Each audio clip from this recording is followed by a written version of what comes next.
Bonjour, Chantal Mété, éducatrice canine pour Partenaires Canins. Plusieurs personnes ont vu une vidéo de Diego qui fait le tour de mon gazebo sur commande.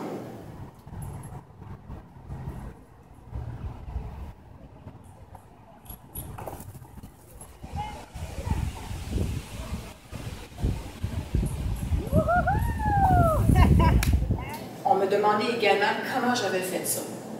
Donc, en fait, j'ai utilisé la méthode de la cible de main. C'est-à-dire que mon chien, en jeune âge, j'ai appris à toucher ma main. Et quand il était capable de toucher ma main, à chaque fois que je lui présentais devant lui, eh bien, je lui faisais suivre ma main. Pour lui montrer à faire le tour du tunnel, on va utiliser la cible de ma main. On va lui demander de suivre la main, mais sur de courtes distances, avant de marquer et récompenser. Et graduellement, on augmente la distance à laquelle il doit suivre la main.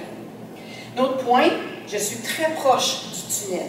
Donc, je ne mets pas de la distance entre moi et Diego, je reste proche pour l'instant. Évidemment, pendant que je filme, il y a de la distraction de l'autre côté. Donc, ça aussi, c'est un autre facteur, le fait qu'il soit distrait pour améliorer son apprentissage. Donc, on va commencer. Donc, je ne mets pas la balle devant son visage. Donc, je m'assure qu'il n'y a pas de balle pour qu'il se concentre vraiment sur ce que je lui demande. Et au moment où je marque, eh bien là, je vais le récompenser. Donc, la cible de main. Yes, et on lance. À courte distance et je le récompense. Donc, yes, et on récompense. D'accord? Évidemment, si votre chien ne rapporte pas la balle immédiatement, le processus peut être long.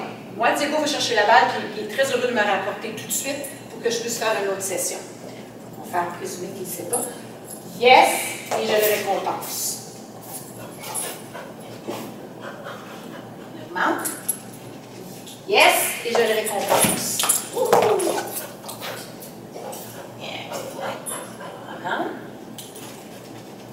Yes, je le récompense.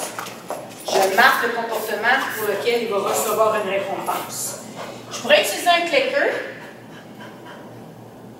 mais la balle est pleine de bave. Donc, mon clicker, ça irait mal. Yes!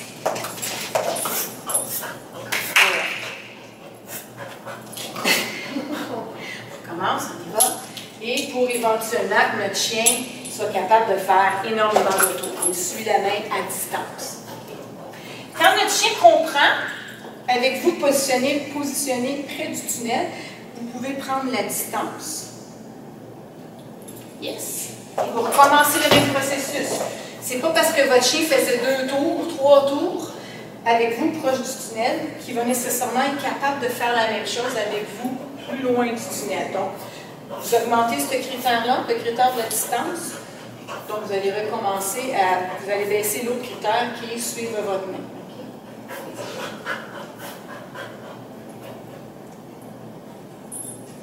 Yes, et on récompense. Donc, graduellement, vous reculez.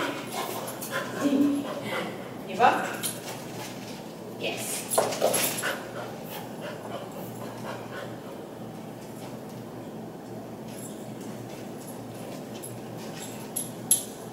Yes, good boy. Vous avez sûrement entendu dire que... Donne-moi ta balle. Vous avez sûrement entendu dire qu'un chien, ça ne généralisait pas bien. Donc, c'est pas parce que Diego fait un round autour d'un tunnel qu'il va le faire autour d'une chaise, qu'il va le faire autour d'un gazebo.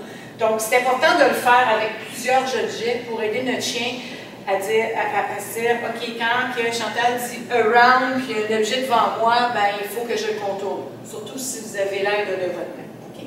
On va de l'autre côté aussi, c'est important.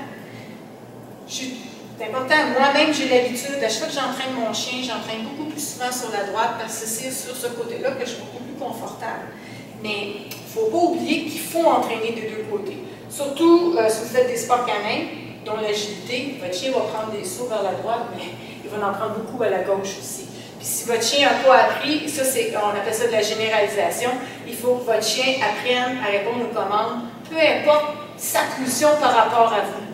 C'est pas parce que, comme par exemple, un chien, vous êtes toujours assis quand bon chien, vous êtes toujours assis avec votre chien devant vous, si votre chien est à côté de vous, c'est assis, ça se pourrait fortement bien qu'il ne réponde pas à la commande.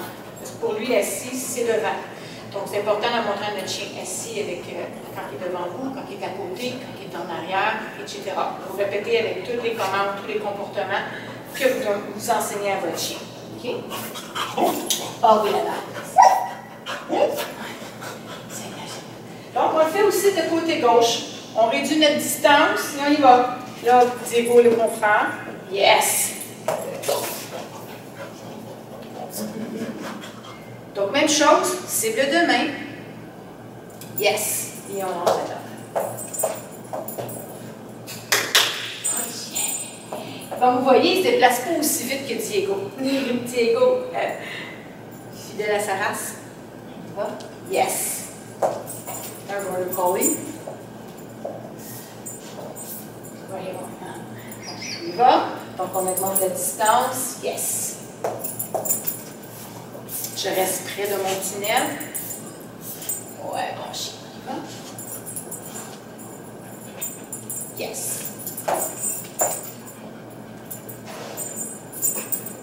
Vous voyez, bateau, il est aussi bon que Diego. Par contre, il n'y a pas la vitesse de Diego. Je vais reculer, j'arrête de reculer. Yes! Le bateau tourner en rond, et c'est très émotivant. On ne va pas nulle part. Évidemment, avec bateau, si je rajoutais un saut ou si je rajoutais un tunnel, ça émettrait de la vitesse. Donc, peut-être c'est juste de travailler sur quelque chose de difficile, puis après, on l'envoie dans quelque chose de super facile que notre chien aime faire. Et on retourne à notre exercice plus compliqué, plus plat, et on remotive notre chien en l'envoyant vers quelque chose qu'il aime faire. OK? Donc, j'espère que vous avez apprécié.